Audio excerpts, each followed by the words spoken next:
You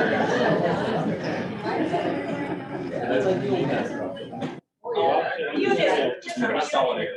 Which is fine. We won't talk about the board.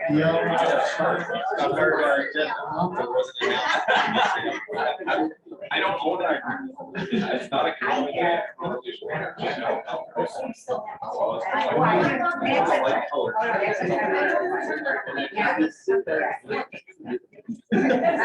You want to announce?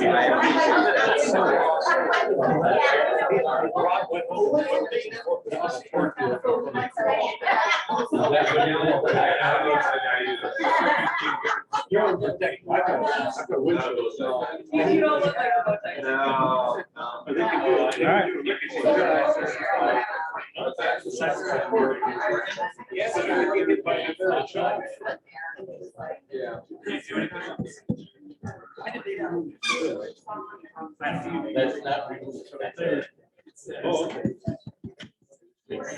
Yeah.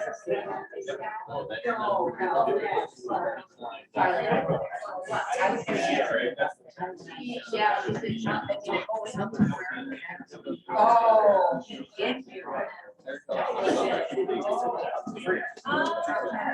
okay. Yeah.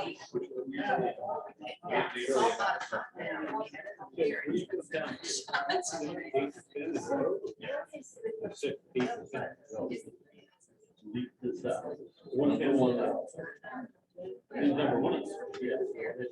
Oh, thank you.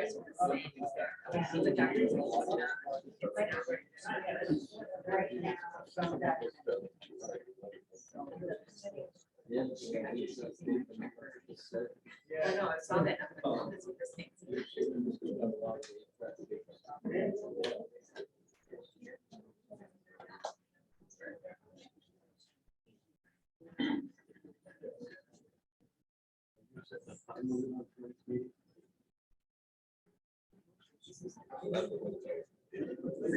Until I figure out what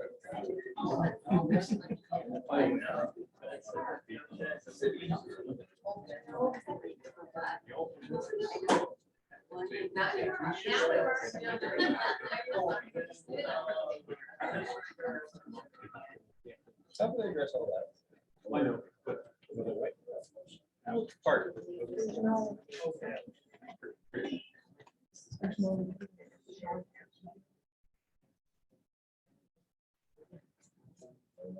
You're on the wrong page.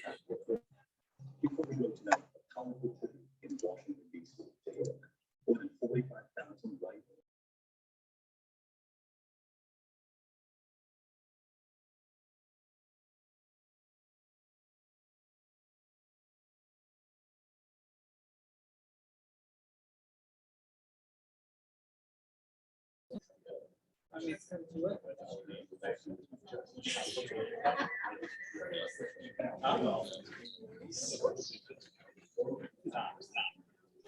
Even the video is working this time.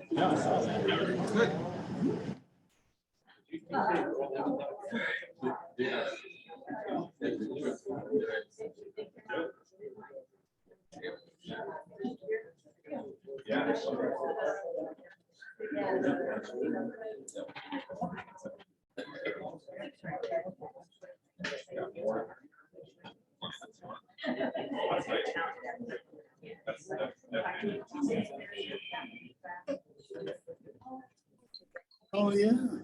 Oh, that's kind of pretty It's neat. for people that want to zoom in.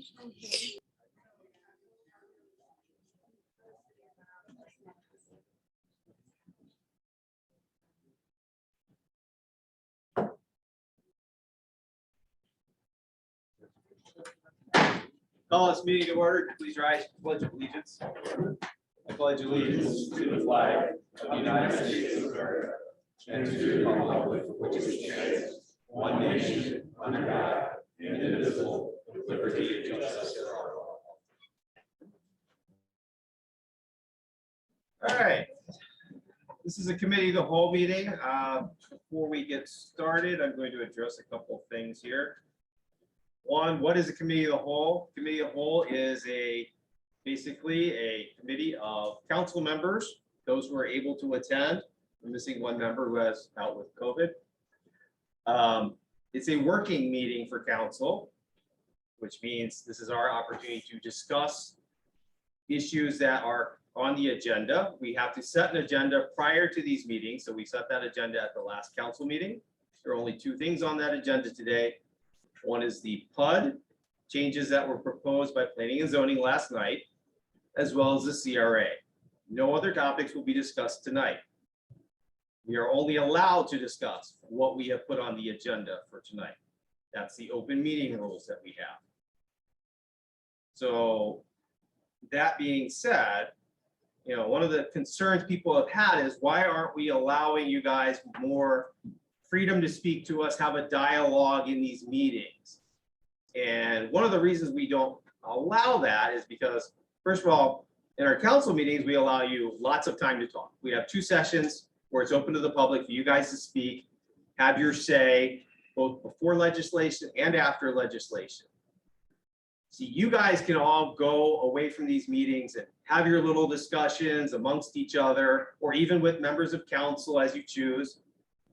But we can't have a discussion amongst ourselves outside of these public meetings. This is it. This is the only time we get to discuss these things. I can't go, Michelle, Kevin, let's go have a meeting and chit chat about what we want to do with this legislation.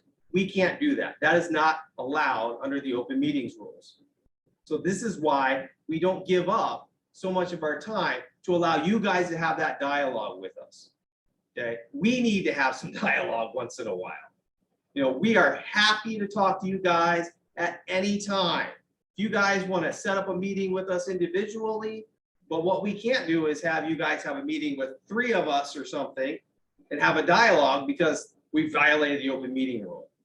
So if you guys want to schedule like a committee of the whole meeting where we have a dialogue, we can do that, but it has to be a scheduled meeting with a set agenda so that we follow those open meeting rules. Okay, that's one of the reasons why we don't want to spend 2 hours having a back and forth with you guys, because we're never going to talk amongst ourselves and then nothing ever gets done. That's exactly what was happening in the zoning committee. There was that free-for-all back and forth conversations and nothing actually got done. There was no legislation being moved along. So that is one of the reasons why I don't allow you a lot of time to talk. I will allow some tonight, but that's going to be limited. Because we really do need to move things forward and actually have the discussion amongst ourselves. You know, what does it mean to be an open meeting? It doesn't mean, it means you guys can come to our meeting while we have our conversations. You are allowed at any of our meetings. The only times that we are allowed to have conversation outside of meeting are very limited. Those are when we can go into executive session, and there are specific rules governing executive session. And we have to specifically say why we're going into executive session. So again, the open meeting rules is paramount for our discussions. It doesn't mean at an open meeting that you guys have an opportunity to speak. You found that out last night. Open to the public for a meeting only means you're allowed to be present. You are allowed at any meeting to be present. The rules of those committees or commissions are established by those bodies. And when they don't exist, such as a committee of the whole meeting, they're established by the chair of that committee. They decide whether we allow people to speak or not speak. Okay? There's no guarantee in any public meeting that you guys have a right to speak. It doesn't exist. That is not what an open meeting is about. Okay? Our council rules allow you guys those 2 opportunities at every council meeting, regularly scheduled council meeting, to speak. At a zoning committee meeting, it's the decision of the zoning committee chair. At the ordinance committee, it's the ordinance committee chair who decides that. At the committee of the whole, it is my decision. Now, the only exception to that is this body can override my decision. If 2 members made a motion to override the decision of the chair, and then the council, as a majority of the council here, could override my decision. but that's the only way. Otherwise, I am in charge. It's my decision on that. So the ground rules tonight, again, topics are only the PUD and the CRA. No other topic can be discussed at this meeting. That is a requirement. And I ask that you respectfully not interrupt. You know, we are happy to have those discussions with you guys. We really are, you know. But when you guys just have outbursts in the middle of the meeting, like what happened last night, it disrupts the meeting and it doesn't allow any progress to occur. So yes, have those discussions with us. We're happy to have them. Schedule time with us. We will be happy to discuss anything you want. Okay. So we were going to start with the. I don't really need a roll call. I can tell who's here. There's no official requirement for that, but thank you. Anyway, we're going to do the PUD.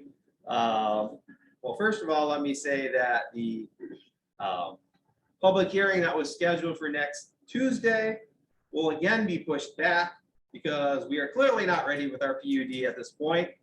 So this PUD will stay, will continue on at least until I will propose that the meeting in July is when we will have the next public hearing on it. So there will not be a public hearing on the 14th as originally scheduled. It will once again be postponed. And the official announcement for that postponement will be made at the council meeting on the 14th. Because I can't officially announce the change of a meeting at this meeting. Yeah, the open meetings rules.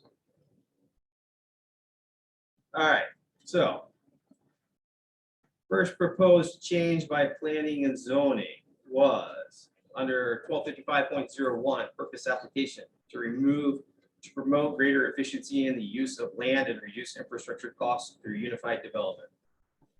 Was there any concerns or thoughts on that? Just curious, I could not hear up here what they were saying. What was the thought? My understanding was that they don't want it necessarily to be uniform development. They want variety, which is kind of defined in the number 2, monotony shall be avoided. And they didn't really care about efficiency as much. Okay. So cost wise, they don't care. It's not relevant. That's the gist that I got from that. So any concerns, objections? You're all fine with that. Great. Moving on. Now, I will say that I probably did not catch every correction. So again, this is why this will not be done tonight. We will have another meeting to review once again, once we have all their corrections. But I wanted to at least get through the ones that we have marked up so that we can just confirm those and be done with those. Okay. We'll limit the amount of time we need to spend in the future on it.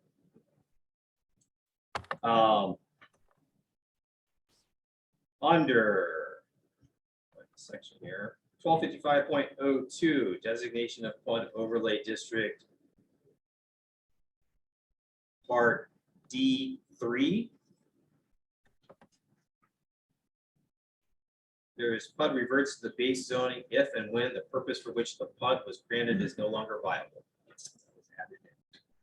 I think that, sorry. Yes. Yeah, Yes, it's basically what it said elsewhere in there, but they want to make it more clear, which is fine with me if they want to add that. I don't have an objection with you guys. Does Yes. it need to read the PUD overlay district? Not just PUD? Just refer to everywhere else. It's Sure, we can. Overlay district.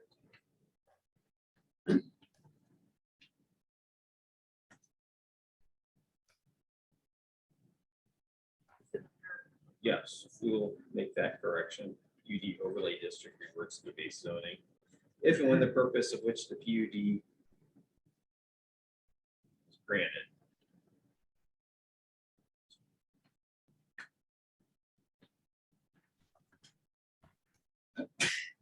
bless you.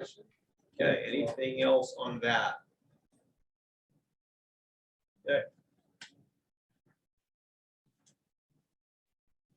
We're now on 1255.03 development area, site development plans. they wanted to add in addition to section 1255.07 development standards, they wanted to add in 1242.025 development plans. Suzanne also had a lengthy addition to that 1242.025 that we will have to discuss outside of this meeting. And it will be referred to probably the zoning committee at that point. That was an environmental impact. So Yes, yes. Now, she did say, she kept trying to say like, and section 1242.025. Yes. Is that term? How do you feel about making sure those terms are in there before? What, the term section? Yeah, it says, Yeah. it says wellness standards and section 1242. Yes, Necessary. it's 61 half, but yes, we'll just add it in, that's fine. Additionally, preliminary site development plans shall be submitted, take out and accepted by the owner and or owners of all the land within the proposed PUD to the Planning and Zoning Commission for review and approval. The correction there was removing and accepted. We don't want them accept. Would the landowner do that or the developer? Would, Submit the preliminary site development plan shall be submitted by the owner and or owners of the land. Would that be the developer? What if they don't own the land? I think the owner is going to be ultimately responsible for what's developed there, so they better So be you're agree okay with it. Yes, I would think the owner would ultimately need to be the one responsible for what the developer's doing. But like I noticed on the application for Dollar General stuff, it was a developer's signature information on it, not the landowner. Although they'll eventually own it.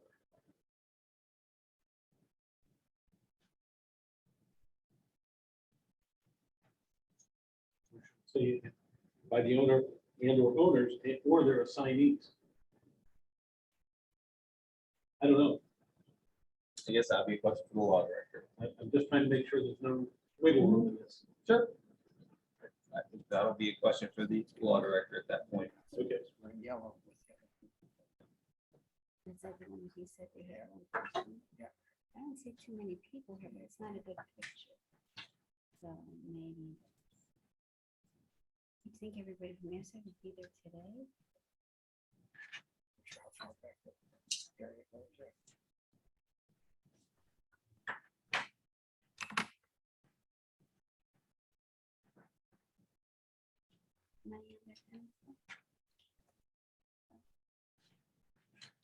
Any other questions or comments in that section?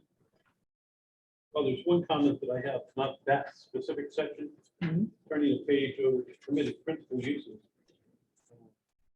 And it was brought up at the meeting last night, and Suzanne, I think, referred it to council to deal with. The townhouses on section A, permitted principal uses. Section number 4, townhouses / condominium. To me, that gets confusing. I think that slash should be taken out everywhere that phrase is referenced. They're townhouse condominiums, not this or that. Because to me, that implies that, yeah, those could be rental units. So, Well, I guess for starters, condominiums don't necessarily have to be townhouses. no, they don't. And second of all, I'm not sure that we can eliminate legally something, we can't require something to be owner occupied. I can't. I understand that, but we can remove that, clarify that. We're not requiring it one way or the other, we're just clarifying it. Just by moving that little slash. And it's in there several times. But then we're saying we can't have condominiums at all other than townhouse condominiums? No, a one-family detached dwelling or two-family dwellings could be condominiums. Townhouses could be condominiums. Matter of fact, I think a lot of times townhouses are condominiums.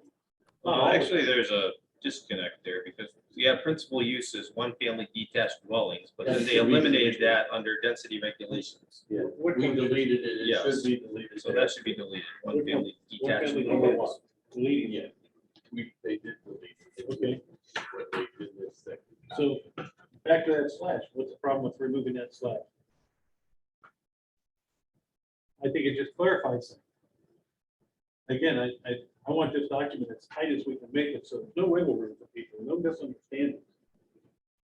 I mean, there's nothing to say, this development company was gonna come in and build these, they're gonna build condominiums, they're gonna sell them, they're gonna use owner occupied.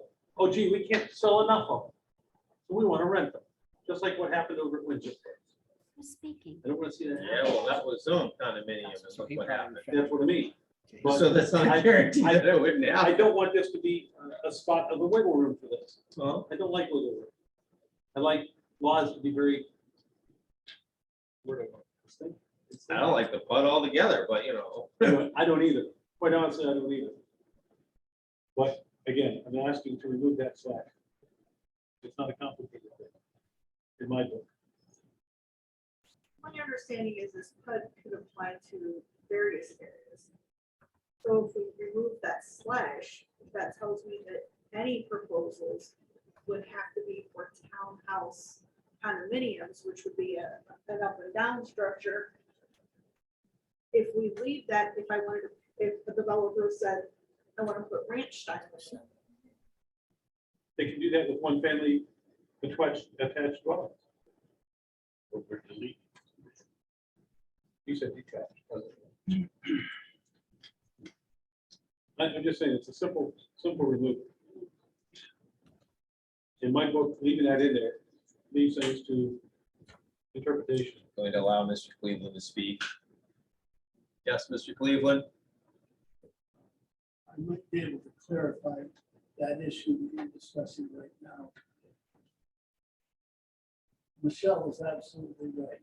If you remove the slash, then the only kind of condominium you can build is townhouse. Right. And this has been discussed among us. I've had a personal conversation with Greg Summers. And if it's left as is, Summers' good definition of townhouse is a rental. If you want to clean that up, what's been suggested is that you simply remove townhouse because it's inappropriate. It doesn't fit with all the other terms. The other terms, according to the state of Ohio, have built into them a usage. Townhouse is simply an architectural term that could be, it could be an animal clinic. It could be anything you want it to be. It doesn't have anything to do with the usage. So if you remove it, move that word in the slash, and just put condominiums, as Michelle says, the condominiums can be any style. If you want townhouses, that's okay. If you want ranch style, that's okay. So a more technically correct proposal rather than remove the slash would simply to be remove the word townhouse. Thank you for letting me speak. Yes, sir. Mr. Johnson, so just to add on to what Mr. Cleveland just brought up, so if we were to reference the definition of 1256.02 from Mentor Code, for Mentor Lake Code, which already says, as used in this chapter, and it refers to condominiums, and under that, it has dwelling unit, it has townhouse means a type of condominium dwelling unit, ranch means a type of condominium dwelling unit. So each one of those is already listed under the actual definition of condominium that already exists in our language under 1256.02. So if we remove townhouses and slash and simply put condominiums and refer to the definition of 1256.02, it would incorporate all the other things, which could be single attached, ranch, and townhouse under condominiums, all under what's already established under Mentor Lake policy. You kind of read my mind. So I got notes here. Comments? I'm all for removing townhouse slash.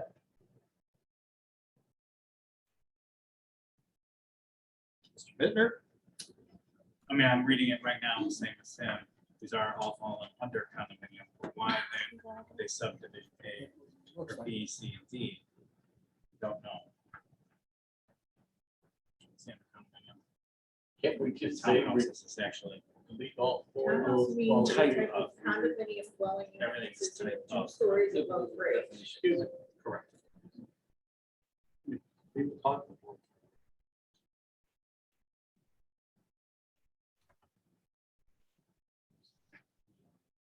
Can I? Can't we just remove all 4 and just say refer to 125602 for definitions? We have to. No, this is defining the principal uses, so we have to define this. But it's good to refer to.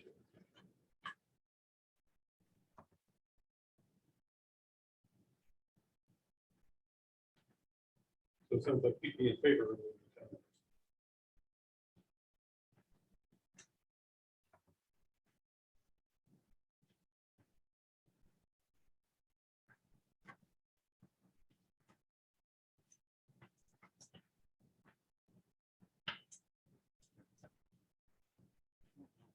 I actually, Rob, I have some notes here about to eliminate any chance of any misunderstanding. Make reference to definitions for residential dwellings are per Mineral Lake zoning code 1240.02. And then definitions for townhouse condominiums are per, which Scott just already said, Mineral Lake zoning code 1256.02, and shall comply with the Ohio Revised Code, chapter 5311. Because I think the Ohio Revised Code regulates condominiums. How they're managed.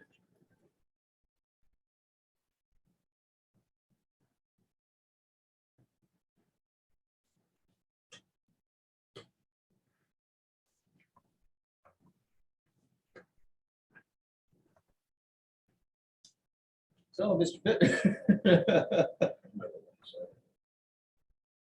So I'm reading the definition of condominium, and everywhere in there it says owner occupied. Right. So does that mean townhouses are having to be owner occupied as well?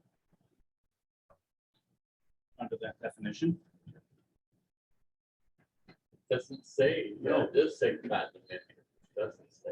Condominiums could be a ranch style house, just like Monterey Bay. Sure. Or retreat. The definition. I mean, those aren't townhouses.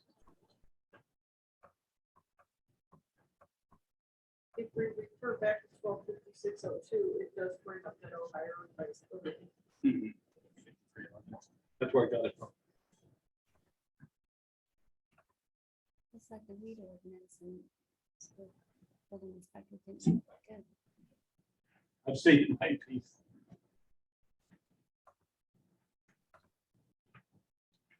And I think this is kind of easy. This is easy. It's And they should make their own definition, right?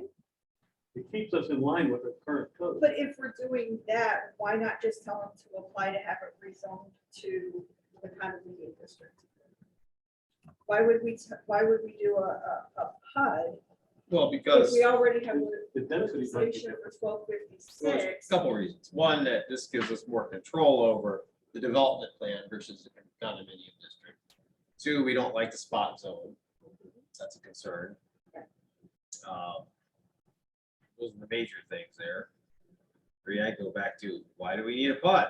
Oh, why do we need any of this legislation? Why do we want more high density housing? But you know. So I guess my stance is all these other ones will solve. Okay, wait a minute. We will not have applause or any kind of interruptions in this meeting. I will have you removed from it. Not gonna tolerate that crap. I mean it. Ooh, That would be my question is, why are we writing a PUD? The spot zone? If somebody really wanted to do it, then they could just file an application and go through the process of having property rezoned. Well, why do we want to give up any of our property in the business district to put housing? We talk about we have very limited available spaces as it is. Why do we feel we need to have more housing? Especially to get rid of an eyesore, to get rid of boats that Well, of any, I don't care which property, because I don't think it's just gonna be there. Private It's property. the church property. Yeah. It's also gonna be the professional buildings. Yep. I don't wanna see high density housing in those places. I don't wanna see high density housing anywhere. I And it agree. doesn't have anything to do with whether it's a rental or owner occupied. And if I may, for anyone that's not aware, go down Lake Shore Boulevard where Taylor Rice used to be, there's high density housing. Going further down by the cemetery, there's high density housing. And for you two, who used to be on the fire department, can you imagine if one of those places caught fire? Oh dear, there's gonna be some problems there. So I tend to look at things still as a firefighter. So back to this. As long as these other ones would fall under the condominium definition, I would be fine removing.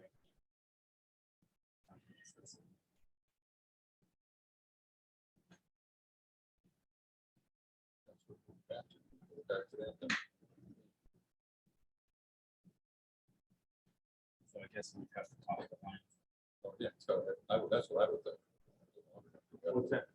If these other ones, units would still fall under condominium, so. Which it appears it does by 125602 I mean, it's just a style. style. It's a no. No, It's it's a style. okay, so that's what I'm saying, so it falls under condominium. So then if Well, that's, it's a townhouse that's, then I don't see the redundancy of putting it on there if it falls under. it. That's the case. If you're gonna go back to Mr. Lyons about this, could we go back and ask him to add the definitions for resident, all that stuff I just read to you? where did you want to put that? I put that under the permitted principal uses. I can email you a copy of this, Rob. Very good. Yes, great. Okay. Again, I want to try to make things clear. And I know in talking to Mr. Boucher, years ago, he tried to approach us about our ordinances are about as clear as mud sometimes. And you yourself admitted that too. But it's like, that would be a lifetime project to go through all of our ordinances, correct? All right. Go ahead and put this to a vote. Is there a motion to remove townhouses? I will make that motion, sir. Is there a second?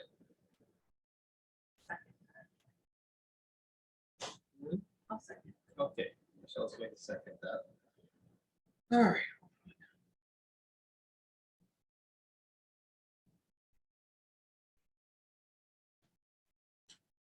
And that's in all places where it references it, that.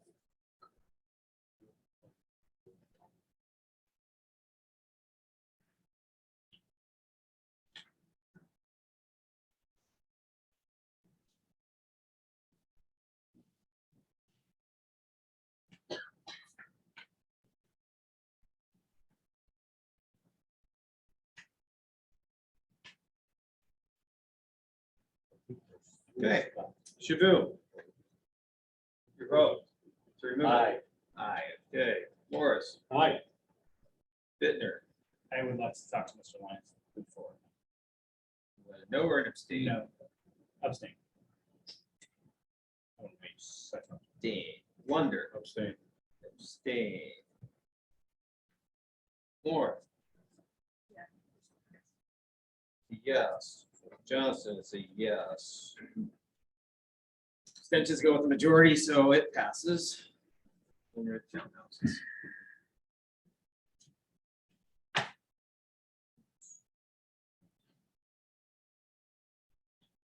Okay.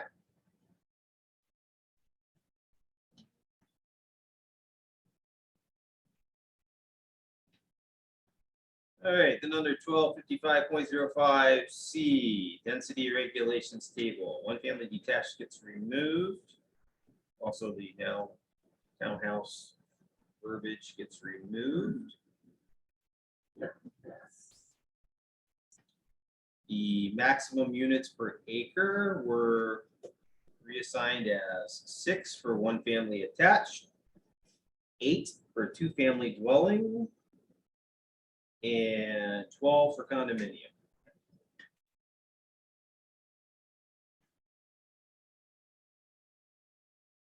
Comments, questions, concerns? Okay with that. Everybody okay with that?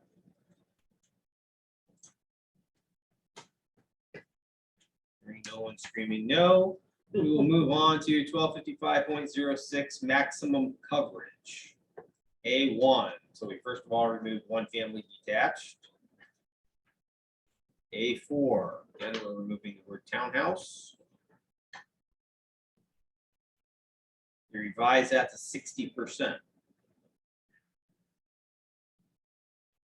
Any thoughts, concerns, questions? I question how they even come up with these numbers in the first place. Trying to think back to listen to some of our ordinances here.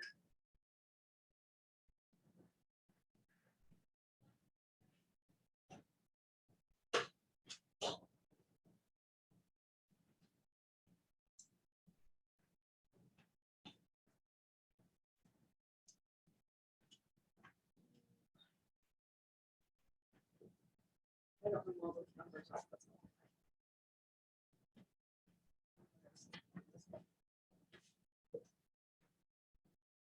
We're gonna come back to this, right?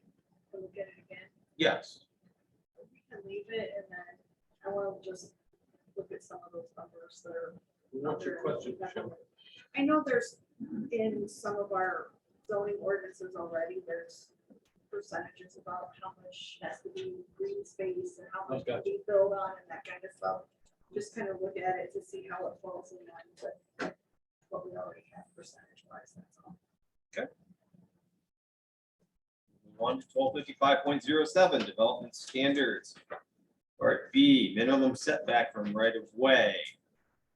Added the word fronts from building fronts, structures and parking areas with a setback of minimum 35 feet from existing street right of way. Eliminated the verbiage after that, or 20% or more, etc. So the rest of that section would be stricken. Thoughts, concerns, questions? Yes, Mr. Lunder. I've got a problem with that because researching that, finding out that if something would happen to Mario's or the roller rink, that land would be not buildable after that, go set back 35 feet because of where their setbacks are right now. If I may, what I could hear from what Al Boucher said, keep in mind, this is for residential. They could be different for the business down there. So I mean, that this 35 does not apply to them. Unless we were to build, we were to apply another code for that. And then somebody else would develop that, that would be 35 feet. That would be impractical, I would think, there's not enough space. Does that make sense? I don't know about the business district, but I don't know why it would stay the same for the business district. Well, it wouldn't stay as 35, I don't think. I haven't looked up what a business district setback is. Yeah.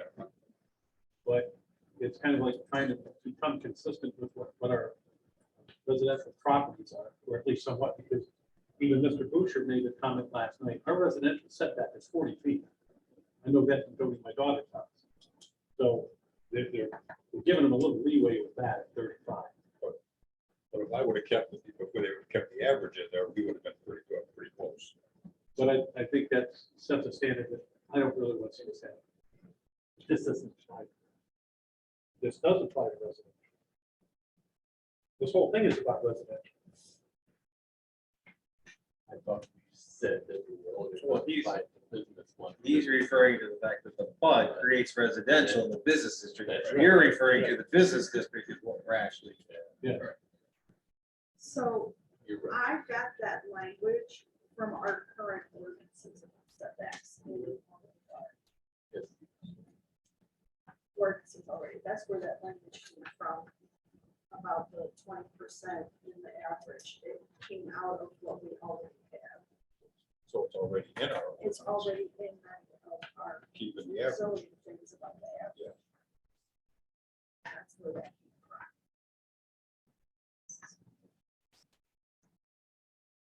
I still think changing that, putting that verbiage back in is a mistake, and perhaps we should look at the other ordinances.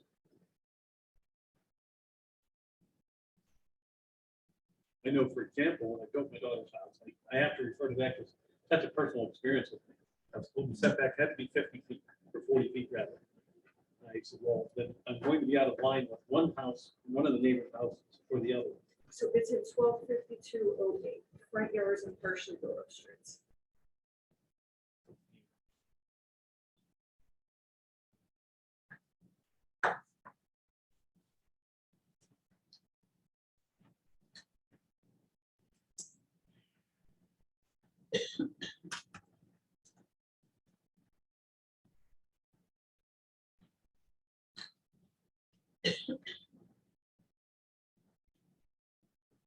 And if you wanted a 125209 unit development of one family dwellings under A, the front yard requirements may be varied by not more than 10 feet in either direction, i.e. from 20 to 40 feet.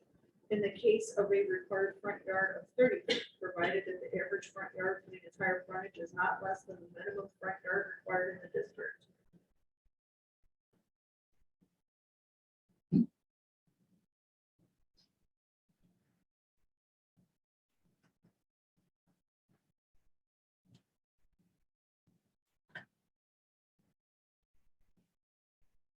I'm still with the motive. You know, the way it is. That's right.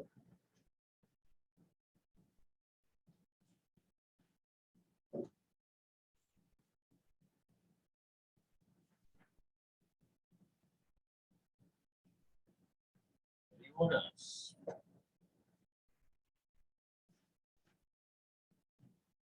Mr. Bittner. Unfortunate part of you being stuck next to me, I get to ask a question.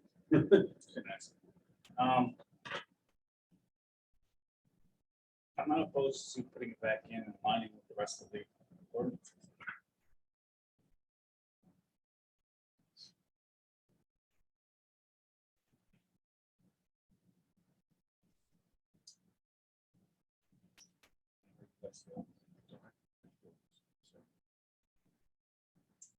Fleming and Maloney was pretty clear about they wanted that up.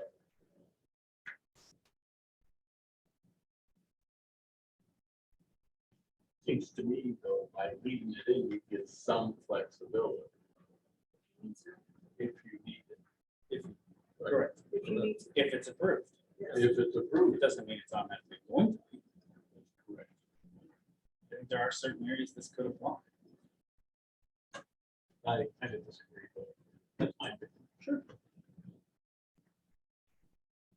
I think about that little blue house on the corner of Andrews or whatever. They knock that down and put something in, it's a small parcel. I'm putting in drive-through coffee store, I may have to have some flexibility to be able to get my drive-through and some parking in my building in the right place.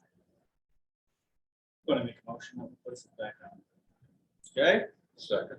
motion made by Mr. Bittner, seconded by Mr. Lunder to restore this. And when we look at the percentages in relation to that too, it's gonna impact it all too.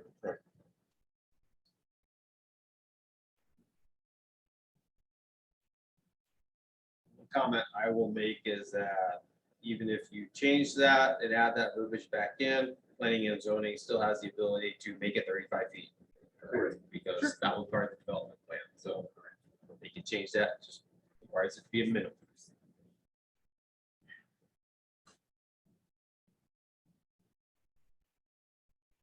Okay. Roll call on restoring that section into the verbiage. Mr. Shaboo. Aye. Mr. Morris. Absolutely not. Bittner. Aye. Lunder. Aye. Moore. I I am abstaining because I don't really care. Still like the input. All right, moving on. Under C, again, we're moving townhouse. That is-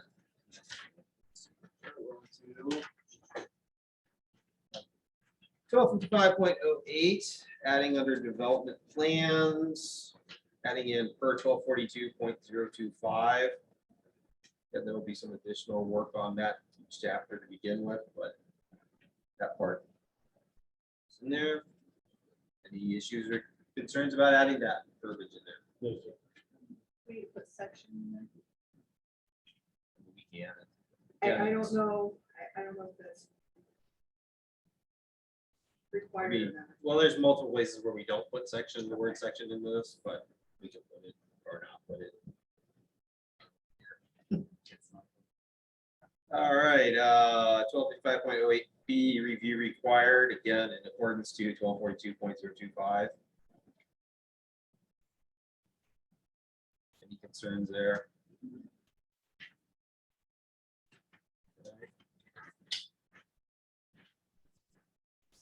All right, that was everything I had. Again, we will get the official document from I have them. a couple more things. Yeah, go for it. Is there, I know there's a couple different design reviews here. Could we add anything to it, like add architectural design review before trying to approve it? So that it would match the flavor of the city, such as art and craft or Cape Cod style architecture, similar to the library. Well, that's all part of the preliminary plan. I mean, they have to provide you the architecture, they have to provide you all your design plans for it. Right. And the other thing is the state, the front must face the main street, because even in the setback, building fronts. Typically, most people would say the building front is the side of the building that faces the main street. But what if that's the back of the building?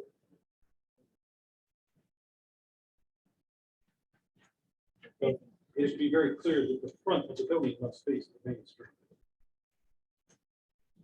I'm gonna ask a question on that, because one of the plans that we had seen, the fronts faced Andrews and Lake Shore, but it was the consensus of everyone that that wasn't something we wanted to see, because then all those driveways would be coming out on a busy street. So that was the recommendation, to swap a plan to have a private street in there to where all those driveways and things would be in that, instead of out into the main traffic area. Does the driveway have to be on the front of the house? I don't know. It's not my house. I'm just asking. Well, if you were building a house, you're building over here on Holly, so your front's gonna face that. I'd Do you also want the city to come in and say, you can't put your garage there because No. we don't want it to face that street, we want it to face your backyard? But then I'd have to put 40-foot setback to it. Yes. That's not what I asked. I understand that, Michelle. Do you want the city to come in and tell you, when you build your house, If where there's, you can put your garage? if there's a logical reason for it, yes. Such as, if I had the choice of not exiting, let's be specific about this project. No, because this isn't specific to that project. This is specific to wherever council This is applies it to. specific to wherever this Council planning applies. and it to. zoning and council applies it. Yes, so in this case, we're talking about one particular project. Okay? And it is dangerous to have those driveways come out. And quite honestly, if you think about it, going back to the 35-foot, if they go to 25-foot, let's say P&Z permits them to do that, nobody will be able to park in front of their house at all. Because that means you're gonna be parking on a sidewalk. Cars are typically roughly 20 foot long, according to even our own ordinance. According to this, a parking space is 9 by 20. With the 25-foot setback, you're gonna be 5 foot away from the street with your parked car outside. That's if you're proposing with the frontage.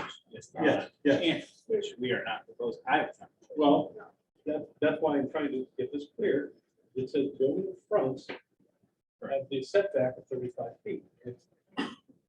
Al was specific that he wanted fronts, and I would suggest we remove want that. the so dri- that we have the he doesn't want the driveways coming out. So it must be, Because it's already blocked out. just whether it's the front or the back of the building, it's whatever.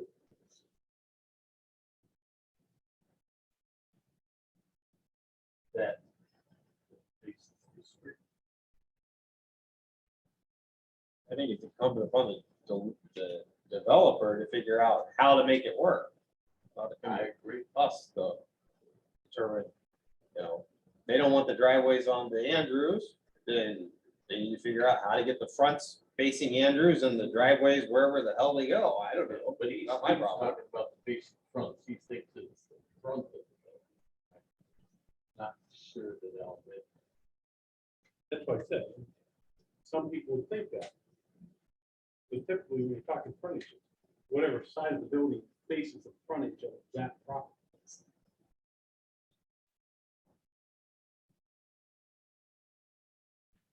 I think we agree with fronts, and then we can look at it as a case by case basis, is what's best for that project. How they want it, give them some flexibility. I just, if this project does go through, I don't want to see the rear of the building facing the main thoroughfares. That's, I don't wanna see driveways and little kids running out front doors into traffic. I don't either, Michelle. I don't see buildings at all. I'm with you. I don't want to see the rear of them either, but No matter where anybody builds something like that, I don't wanna see front doors Yeah. facing a main street. Be quite honestly with you, Michelle, is if I were building a house along the Andrews Road or even Reynolds Road, and I had a chance to take my driveway off to a side street, you're darn tootin' that's exactly what I do. I wouldn't want me or my family or my guests having to deal with that traffic coming in and out of my driveway. That's my feeling. So you want to go back and remove fronts? No, just define that the front of the building must face the main street. That's pretty simple.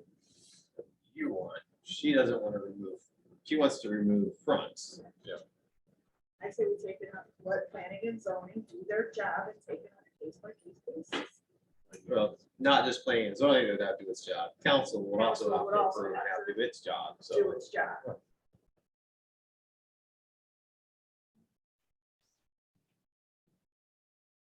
If somebody bought the corner up here on Andrews and Munson and up there and decided to do something, they're gonna need probably some special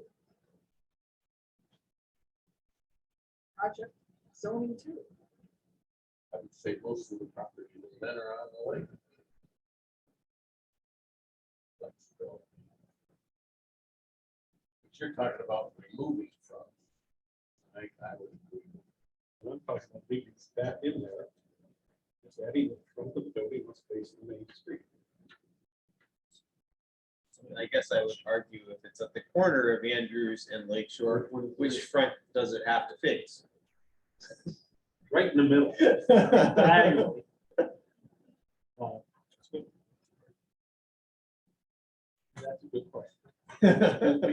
Well, Because I mean, you look at any corner lot Yeah. here in our residential area, like if they decide to do one family attached or something else other than townhomes where there are multiple units attached, you could conceivably design something where one is at the corner. Where does it have to face? yes. Yes. I just think it makes sense to have the front of the building facing. the main driveway. I agree, but. Like, you're gonna have a back facing something. Yeah. Or a side facing something. So you're seeing front, but the driveways would be on the back. Yeah. If that's what you want. You put it on the front of the building. I agree with Michelle. I don't want to see the driveways out there with cars going up and down. Kids running out. Sets up a dangerous situation. We'd end up giving Dr. Scott out here a lot of business. I'm sure Dr. Scott's a very good doctor, but I don't wanna have to have little kids Yep, finding out. I don't either. Don't either. Of course, if we didn't have a flood, we didn't have that problem at all, but, just saying. I'll agree to that too, so. Yeah, just trying to move people towards no flood. Hey, As Rob, many times as I damn well feel like saying it. You want a motion? Rob?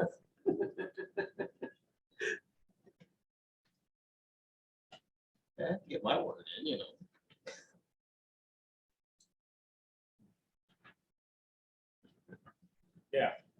Brings back. Oh, he's awake again, that's good. I don't want to Leading define, from- make the the frontage towards the main road. So is there a motion? I'll make a motion to remove fronts. Is there a second to the motion? I'll second that. I didn't hear what Kevin said last. I said I do not of the safety factor facing the fronts towards the main road. Okay.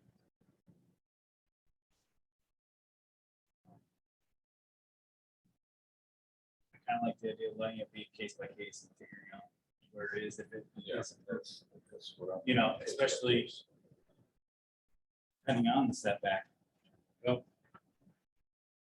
Personally, I don't think removing fronts is a good idea either. You know, Alpha's pretty strong about keeping that in there.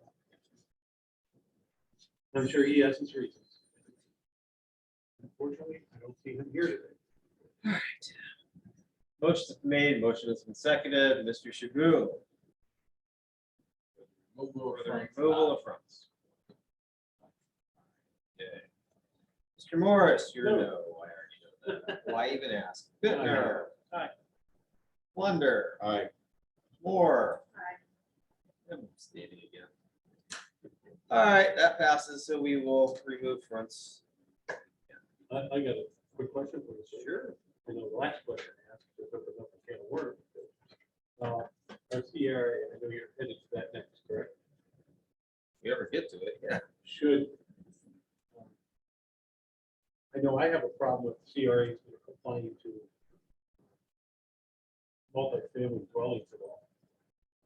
We'll get to the CRA. I have multiple problems with the stuff. You're gonna put that in the CRA and instead of putting anything in here. Yes, I, Yeah. we have multiple things that were Okay, removed from the CRA completely. But got you, sir.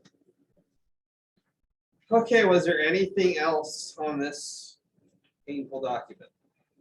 Nobody took detail again. I know. Just gonna go back. I know. I know. We must like carrying babies off cuff. We do this at a bar, but anyway. Okay, Which well, one? it sells alcohol for her. Anyway. Any comments or questions from the public? I will now open it up. Go right ahead. Scott Wilhelm, 7573 Salida. First of all, thank you for being very clear about explaining what a committee of the whole meeting is, explaining what the rules are for discussion and who sets those rules. I think last night there was some animosity on the part of the crowd, which was unwarranted in the sense that it was not fair to do that to a director of a committee whose power it is to control that. But I think the reason, part of the reason it happened is because people didn't understand what those ground rules were. So first of all, thank you very much for explaining that to the crowd this evening. We will certainly try to disseminate that to other people who are not here tonight, who have been at other meetings, so that things like that don't happen. So I appreciate that. I also think planning and zoning did an excellent job last night. I feel bad that Mrs. Cason, I think, took a brunt of assault last night, as did other members of the committee. Again, for the exact reasons I just stated. I think they actually did a very nice job adding a lot of important additional language. I think the environmental piece, which I know we'll have a lot of discussion over, is an important piece to put into this. I also think there were a lot of good changes that were made. And I also want to thank council for being responsive to listening to our comments about the townhouse condominium confusion, because I think by making it condominiums, it actually clarifies the language, which is already in conjunction with the ordinance of the city. So thank you guys very much for listening to us, guys and ladies. We appreciate that a great deal. So thank you again for the opportunity as always. Anyone else?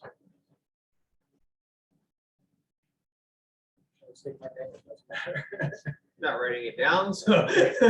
Well, again, thank you, everybody, for allowing me to speak, and I too apologize for the behavior of the community and then on the lake from yesterday's meeting. I agree with Scott. I think at the end of the day, we were confused and concerned, so we did pass the petition around. We did get it all signed because we were scared. It was an act of fear, not knowing whether we would ever be able to address the city again. And that we would ultimately be shut out. And that fear causes people to panic and to do whatever we can to stop it. So, but I do believe that the zoning committee really, they came through with a lot of really good stuff. And I'm proud of them for what they did. And I want to thank that whole team for putting up with us and putting up with our community. We are very passionate about that corner and whether we do a PUD or not do a PUD. I personally don't want a PUD. I don't think it's helping us as a city. But if we have to have this PUD, all I ask is we really need an architectural review because we have to live with this. At least if it's a business, we can generate revenue. We can do what we're supposed to do on that street, which is our revenue generating street. We can have nice shops. We can make it the way, the city envisions it. But if we have to, and we're forced to put concentrated buildings in there, the least we can do is make it so it's not an eyesore for the public. And I'm just so afraid that we don't have architects looking at this going, why did you put the ugliest side of the building to the front of the main street going down when you're going to the lake and you see these ugly backsides? Or why do we have all these driveways at the end of our nice street? Or why is this architectural design so out there compared to our neighborhood? It don't reflect what we want. So that's why if we do put a PUD in, that's the one thing we can control. We can control where the PUD goes, and we can control what we want. I wouldn't give that power away to the developer. I don't want a PUD. I don't think it's the right thing for the city. But if we have to, and four of you guys agree that that's what we have to do, please at least look at the aesthetics of the city to try to make it better. That's all I have to say. Thank you.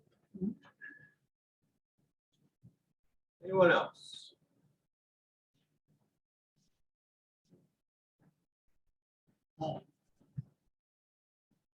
Yes.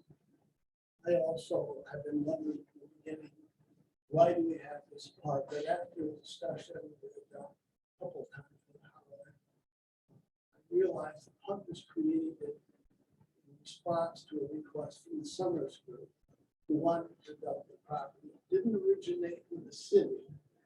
It originated with the developer. They have their agenda, which I'm a capitalist, they're a capitalist, they want to make money. They see an opportunity. So they have asked the city to change the zoning so they can put in high density something. Now, since Mr. Summers was here in just a group of a month or so ago, I've had a couple of private conversations with them. And I think these are good people. They're not evil, they're not corrupt. They just have their agenda, which is to put a high density development in and make money. Problem that the community has is it's not our priority that they put a high density development in here and make money. We think that there are better uses for that land, and that's all been discussed at tonight. What I will say is that after my personal discussions, that it's been made very clear that they would prefer rentals, but they're willing to put condominiums. And on the part about the front, the back, the driveways, that's all been handled so many times by so many developers, designers. All you really have to do is decide what you want to look like if we're going to have it at all. Let them deal with it. I've seen so many developments where the driveways come in off the side street and they go behind all the condominiums and branch off and so on. And the pretty part, the prettier part of the buildings face the main streets. This is not rocket science. Not at all. So I would ask you to reconsider, and I don't know the right language, Michelle, if you put the word front in or whatever. But what I can tell you is that on the density part, that if you go ahead with the modifications you just voted in, there's no question that if the Summers Group develops, they will be reverting to the 100-foot average setback sort of a thing, because they want every square inch they can get to maximize the density. So it's really almost silly to say 35 feet, or it is residential, as Mr. Morris has pointed out. So bringing in this average thing, which really was supposed to pertain to businesses, why is that even appropriate? And you are allowing the compromise of the developer by going from 40 to 35, give them another 100 or 200 square feet to develop. But Greg's made it very clear to me that they will, if they proceed, target for maximum density and push for the minimum setback they can get. And by reinstalling that language, you're allowing them, and zoning and planning permits it, but if it's in the language, it's pretty hard for zoning to say, yeah, it's in there, but we don't want to let you do that. I think they're going to have a pretty good case that we're following your rules and your guidelines. So I hope that moving forward, and you're going to have another review and talking about it, that you reconsider the fact that you've added in that language, which will immediately allow, it says the only people even being considered for any development right now are people that want to put in high density housing or Dollar General. That you can be assured that they are going to go for the maximum density and go for the whatever setback option they can to get them the most. I just wanted to share that because that's just my direct personal experience with the Summers Group. Thank you. Anyone else? First of all, before I start, I'd like to commend the Monroe Lake Fire Department for such a great response to the personal accident a couple weeks ago. Those guys took care of it, so I appreciate that. I just a point of procedure here. Ordinance first came up. It was the first reading in council. It was reverted back to the zoning committee. It's been in committee now for 4 weeks. It's gotten a major rewrite. I don't think it's an amendment. I think it's a major rewrite to the point where it's necessitated this committee to even get involved. So I was just curious on how you guys are going to handle this ordinance moving forward. Are we going to go back to a first reading? Are we going to continue to? We continue to amend it all the way up to the very end. So You don't feel that this is a major rewrite? it's still the same ordinance from the beginning. It's just been amended. Significantly. Yes, and It's a totally different document. And how long have we had it on the agenda and we keep moving it? Again, the public hearing is not going to be until July now. So that's another 2 more readings it will have. So Okay, I'm just expressing my opinion that this is not an amendment, it's a total rewrite. And if this you- part is not a total rewrite. This part is an amendment to what has already been amended previously. If you read the May document, they're two. Thank you.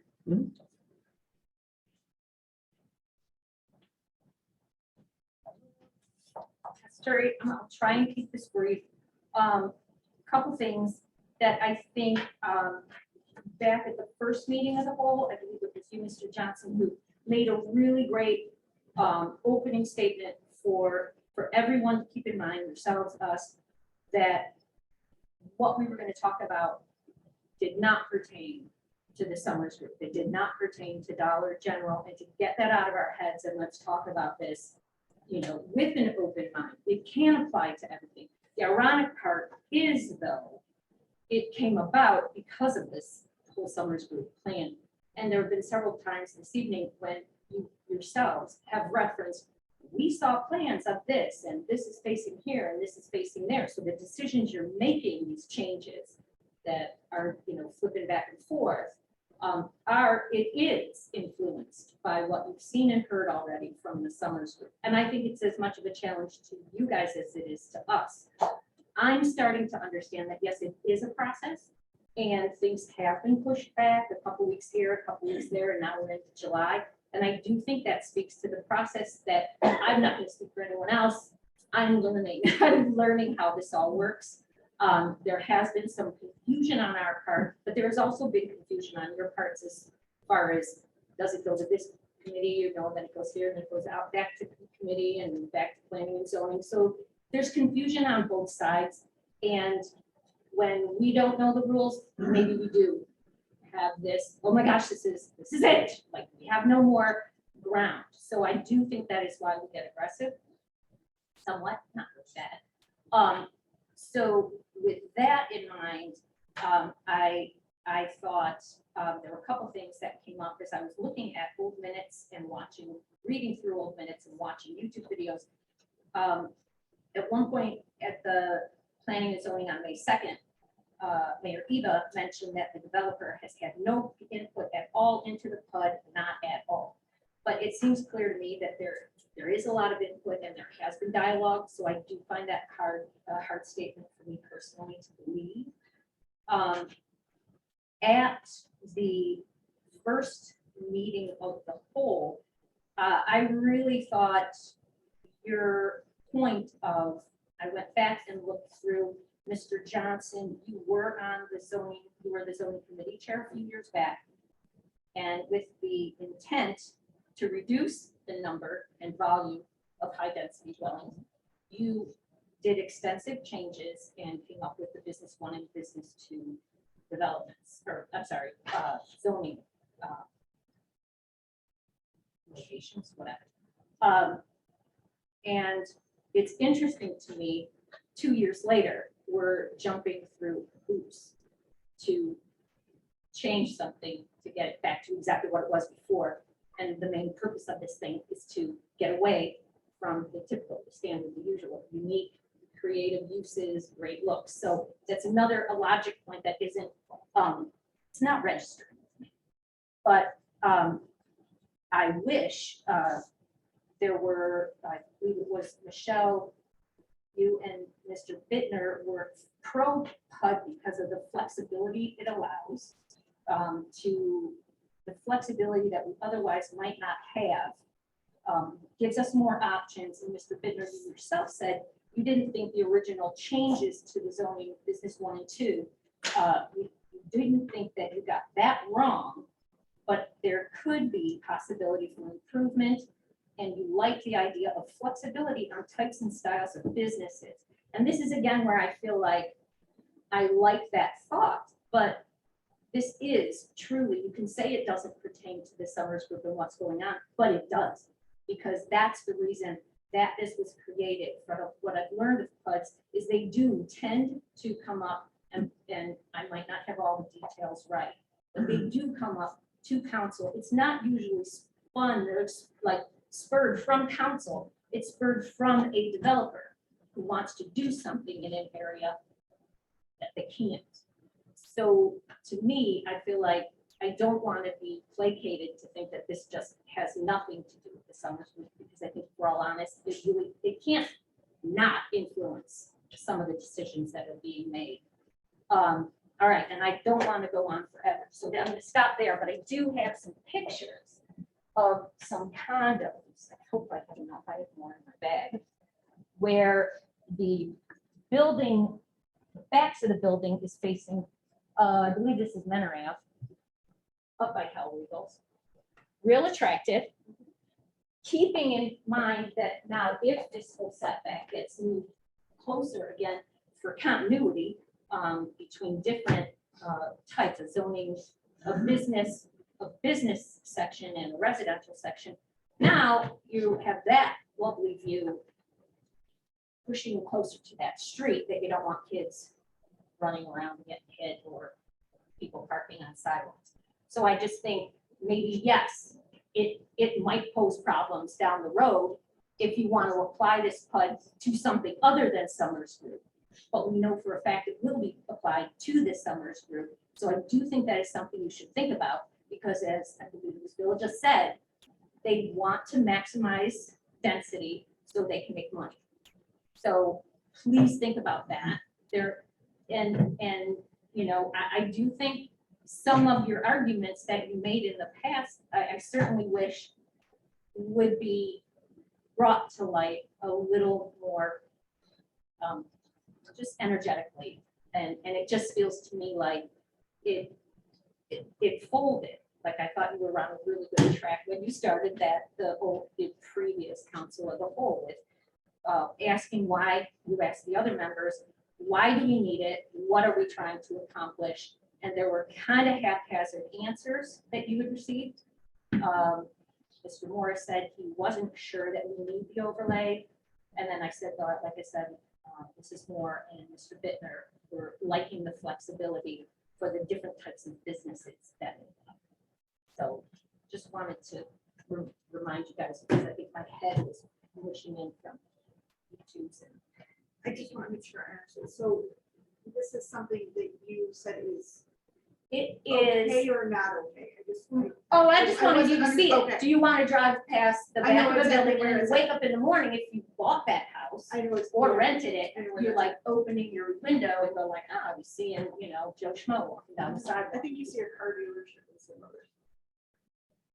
Well, yeah, I don't know. I just thought, does that look attractive? Is that what you want to look at? So. I don't know. Keep the picture. I have a couple. Okay, but are you opposed to that? Yes. Yes. Okay, Yes. the way you said it, you said this lovely. Oh, sorry. Sarcasm. I'm sorry. It was sarcasm. Say that you say, be clear. Yeah, you're right. That was me. So I kind of like that you don't. I do not like it. All right, anybody else?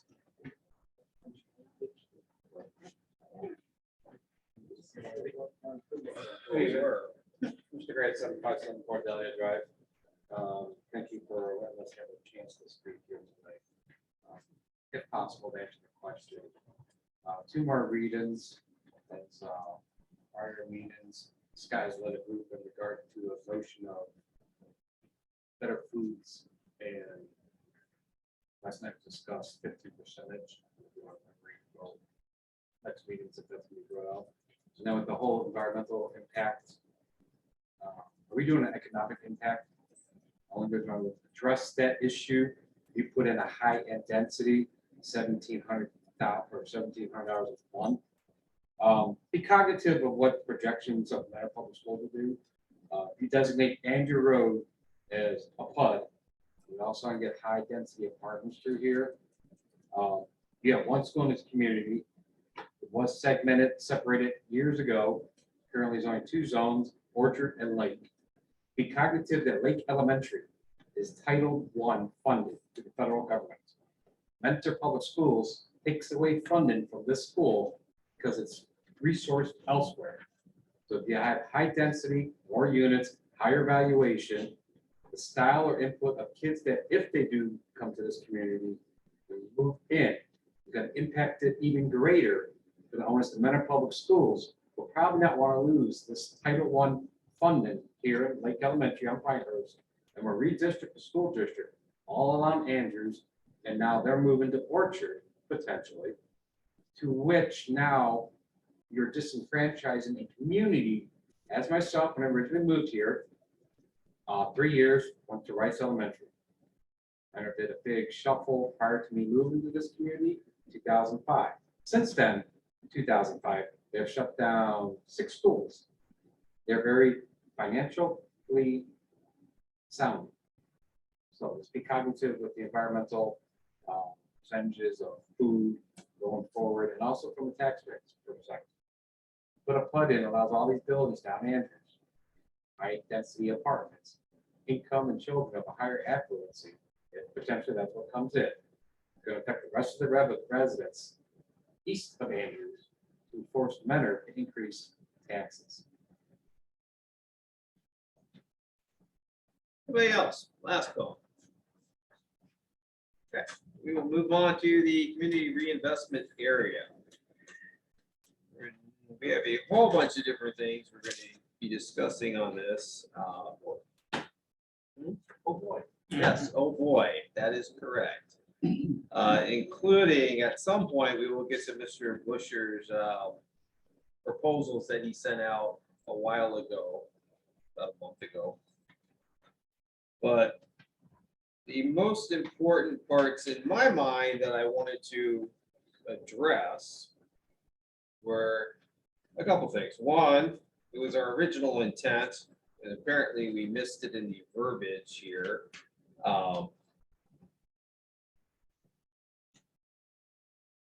Where multifamily was allowed to get any kind of exemption because it was considered under the same as commercial or industrial. That's where you started with heavy owner occupied. So this was 893.04, part 4. For the, let's see, so, or actually, part 5 is what? Yeah, so the part that actually says, where it says,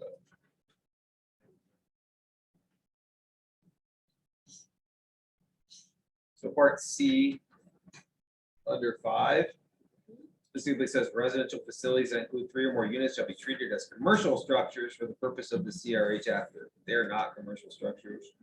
I don't know why we missed that. They should be treated as residential, that we are not allowing them to have tax abatement. That's my intention. Right? 5C, 5C, yes.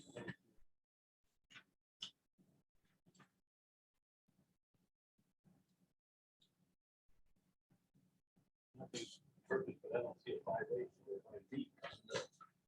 Yeah. I don't know. I don't see a 5A or I don't know, kept figuring it out. I appreciate the effort. Jeff. Yeah, and guess what? The ordinance does not have an A and B. That's why you don't see it. Yes, that's why we don't see it. Good job, Kevin. See, Good job, Kevin. printed it right. So what is your Why proposal is again, Rob? So to remove residential facilities that include 3 or more units to be treated as commercial structures for the purpose of this chapter, we will have to change it.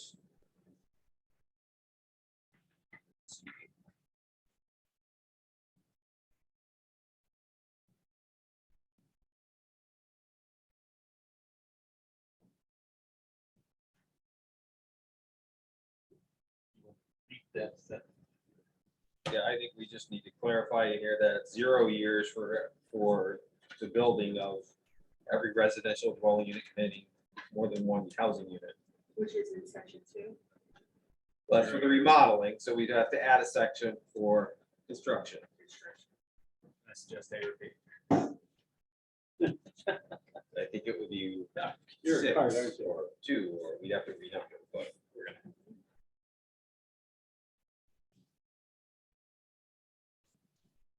Sure. Comments, suggestions, questions? One more time, your intent is to 0 years for the construction of multifamily homes. on board. I'm with you. I'm with you. Just, I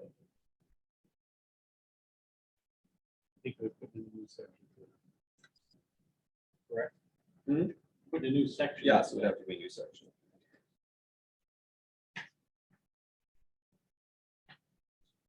Yeah, I'm not sleeping.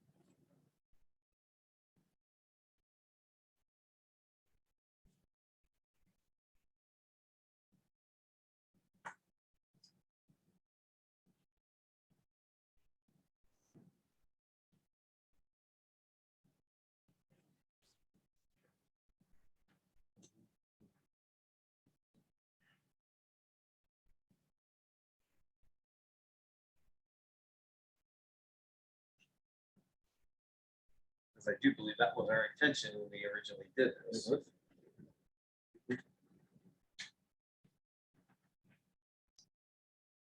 And I also have concerns about the 15-year for the construction of new commercial. I'm not sure that I'm liking 15 years up to 100%. Commercial development, I think What do you propose? something less than that, Obviously, if you thought somewhere between 0 and something. and 0. Take out industrial. We don't have any zoned industrial, so I think we could remove the word industrial.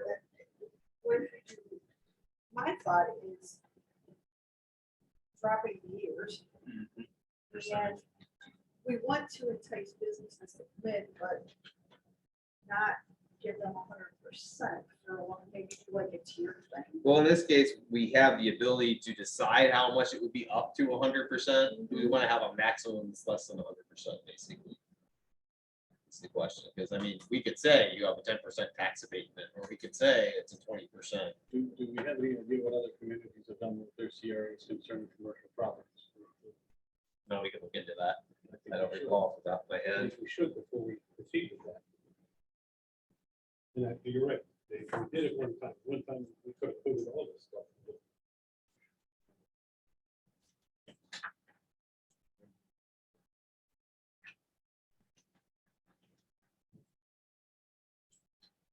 What about in number 4? Up to and including 12 years and up to including 100% for the remodeling of existing commercial or industrial or residential facilities that contain 3 or more units. So, accomplish the cost of remodeling, so it's $5,000. I just my thought there is that for whether it's multifamily or a business, if they're improving it, I'm happy with that. You know, and again, we have the ability to limit the number of years, it's up to and including. We also have the ability to go up to 100% tax abatement or somewhere under that. You know, anything that helps improve what's already existing, I just don't want to provide incentive for something that I don't want. Gotcha. What if we were, and I'm just throwing this up there for conversation, that specific area, remodeling of existing commercial and industrial. There'd be a step thing based on how much the remodeling costs. I mean, I think that's part of what we can do here, is negotiate it on a case by case basis. Yeah, I mean, like, for example, if, old Giant Eagle out of here, that, and they said they're gonna totally do a total remake of the whole building, like they did before. And then for the first X amount of years, we get 100%. A couple more years, we get 50%, 25%, down to 0. Based on the amount of money they're spending, because that's going to improve their position. Yeah. The tax position. That makes sense. I would like to see this used for a lot of older Yeah. commercial type properties to make sense. That's, I guess that's what I'm getting at, Michelle. If they put more money back into the business and the property, they should get a higher percentage. Well, I guess that's where the negotiation part comes in. Yeah. Yeah, that's. The So you term don't want any percentage. new construction that they determine at one point, it might be better, more cost Well, effective this to tear it construction be down a separate entity. and I think Mr. Bush brought that up. This Well, is, Yes, but yes, yeah, I mean, you could build the same commercial. Sure. I think that's something to think about. I want to-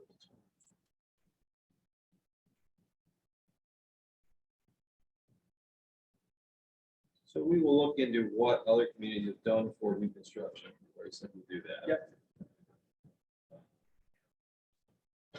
Tiered step down. Yeah. Just, And that's part of the proposal by Mr. Bush. I, Well, that's it. I think the proposal. I like this tier, yeah, and that should go for residential too. He was talking about meetings about it. Residential should be That from the tiers. Percentages. 15 years, 100%, when you build in. And then they get stuck with tax bill at the end of that 15 years. That's 30%. Could be. We could slowly tier back, so they're getting.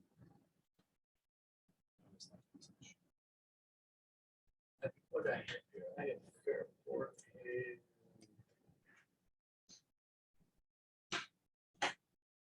I think we should make the years consistent around the two, because we have one's like 10 years, then we have 15 years, then we have 12 years, then we have 15 years. Why not just make the years consistent across the board?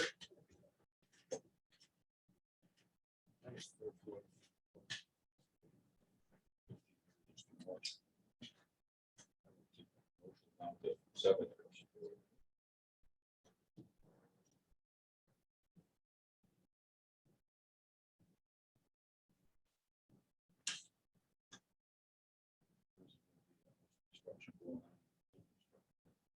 So there's an interest in lowering the years to 7 years for new construction of what? Of Commercial? Commercial. What made you choose 7? I took it almost in half of the 15. I don't want to make it 7.5.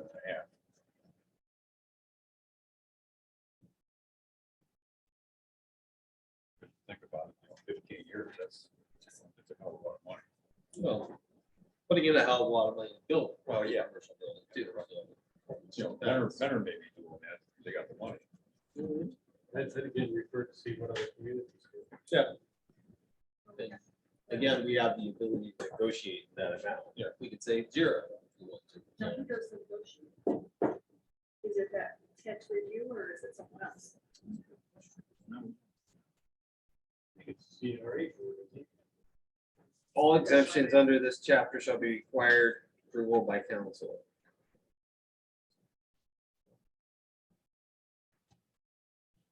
So any tax exemptions under this would have to be approved by us.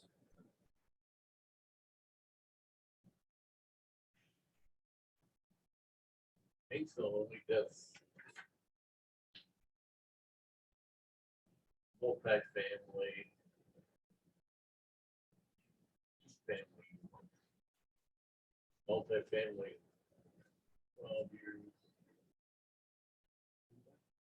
Eight. Industrial and multi-family housing remodel.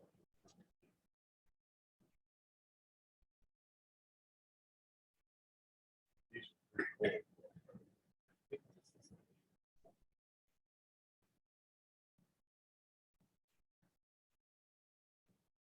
Where's the secure building? 2014, 15.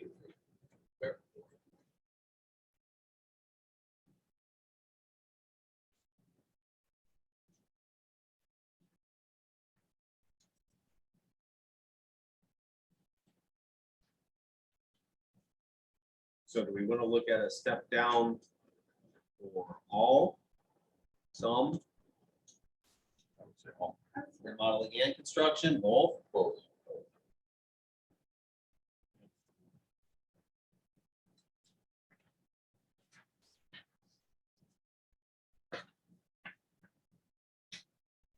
Again, because the intent of this is to improve the housing stock of the community. Well, is to incentivize businesses moving into the community, building new buildings like welfare. We need to do something that we're cheap. It's actually interesting because WellCare Yeah. didn't apply for a CRA as far as I know before they start construction, so they can't get a CRA. You have to apply before construction actually begins for businesses. Shame on that. They didn't know about it. It's, the timeframe is so long, 15 years at 100%. It's just so long for an abatement on a new construction of a house.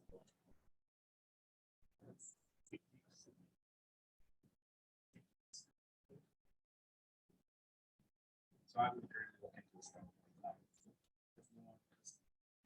Research different communities. See what they're- Rob, where did you see the timeframe for which they have to submit?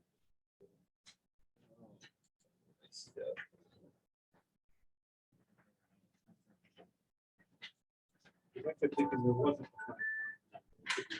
It's only for businesses, not for homes. Right. Yeah, so like part 4, where it talks about remodeling of existing commercial on a case-by-case basis in advance of remodeling occurring. And again on 5, in advance of construction occurring. But that goes for remodeling. And 5, for construction in advance of construction occurring.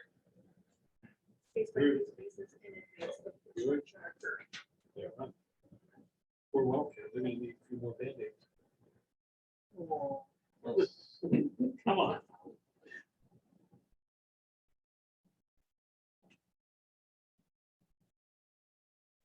Because I think it's my understanding, they have to submit, it has to be approved, and then they can go. Right, they have to submit it, they have to negotiate it with us, we have to decide what it would be, then they can begin construction. Right. All that has to be agreed to beforehand. not Beforehand, afterwards. it's not something you could bring up behind. Right. Unlike Houses. the houses where it's after it's built.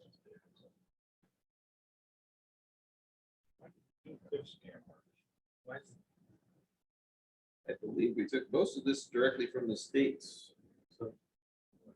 Right. Just encourage. No matter the- What other? Those are the significant ones we need to have legislation drafted for, then we can have a further detailed discussion on it. There might be one more. Yes. Is there anything that I have to, that I'm not that familiar with this, the time frame for which residential must be applied to? Because that came up with CRA, Correct. We did. the community development, Right. about that last one. And we said there should be a time frame. They have X amount of time to apply to CRA after the structure is built. Yes, I agree. So we need to put that in there somewhere.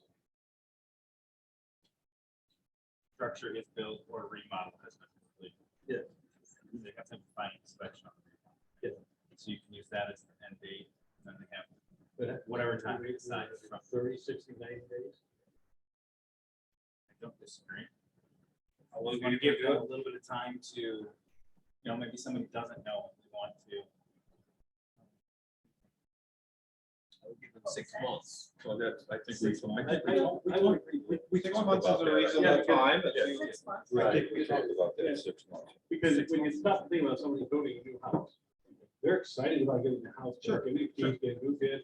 I'm not sure that the CRA is going to be at the forefront of their mind. It should be. It's a lot of money to save. 6 months. Yeah, we talked about But that should be in there. I don't think it's It's like, so you're gonna give a homeowner 10 years for a remodeling exception, but they were giving commercial 12 years? If we're gonna give a business more than a resident?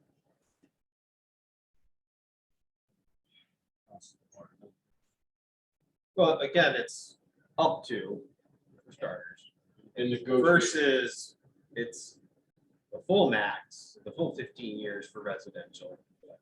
So business, it's whatever we negotiate that to be. But I could see it negotiated at the time. Well, but I'm sure they'd start there, Yes. I think, I would hope What that, if we make that one 10 years to coincide with the residential? 10 years for the remodeling. On the commercial industrial resident, in number 4. Make it 10 years to coincide with. I don't have an objection to that. Again, we're gonna draft something and we can discuss it further once we have a draft. By residential facilities, I assume they mean apartments. Yeah, that's the part where we're, That's the residential. well, the facility. remodeling will leave because You want to enjoy them. we want to encourage them to remodel and put money into their apartments. But the residential facilities is different than residential dwelling. That's apartments versus home. Yes.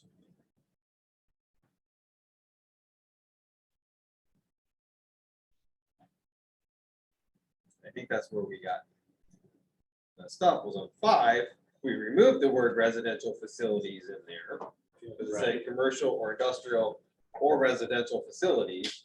But then later, we missed the part where residential facilities that shall be treated as commercial structures.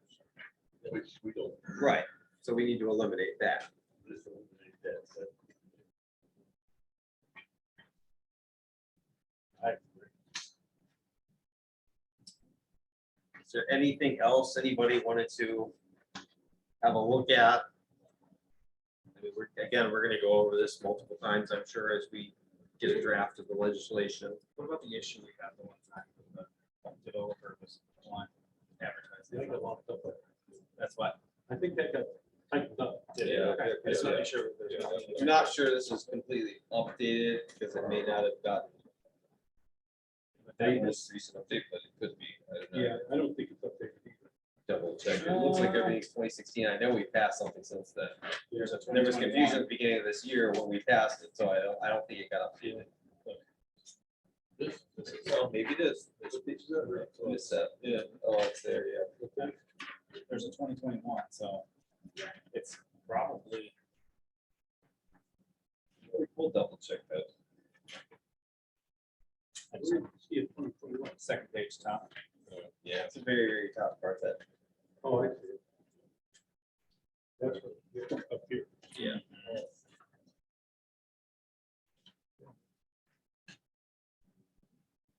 I haven't been able to start, but Okay, Oh, yeah, so- work with Lions to get something drafted, so we'll have something to actually work with and. That.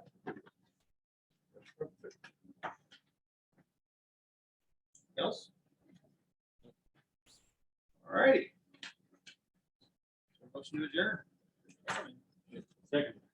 Motion made by Mr. Bittner, seconded by Mr. Morris. Mr. Shaboo.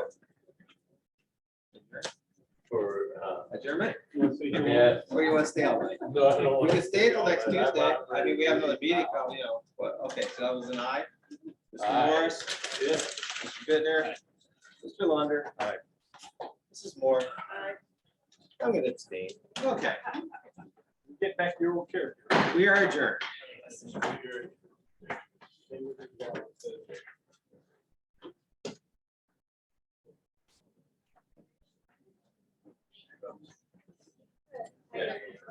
Okay.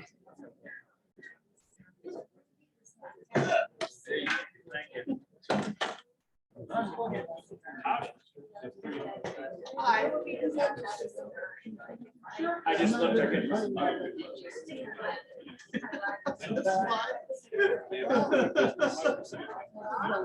So one of the few places I did my business will be only has meetings, but in this residential also. So management activity. It's up to 5 years. So real property, 5 years installation. Still not fine. It's most of the better. Let's see the rate. First line.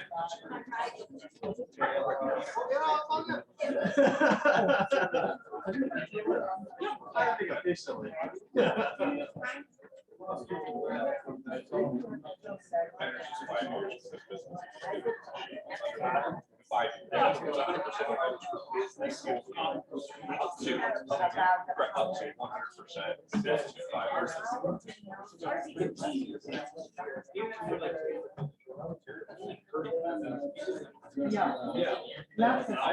Yeah, it's all.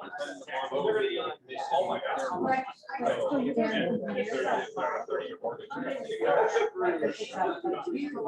So this is the, see what I do with this one. Absolutely. I think it goes for 7 years. I think it's up to you. Well, I think at the same time, Thank you. when they have a crowd like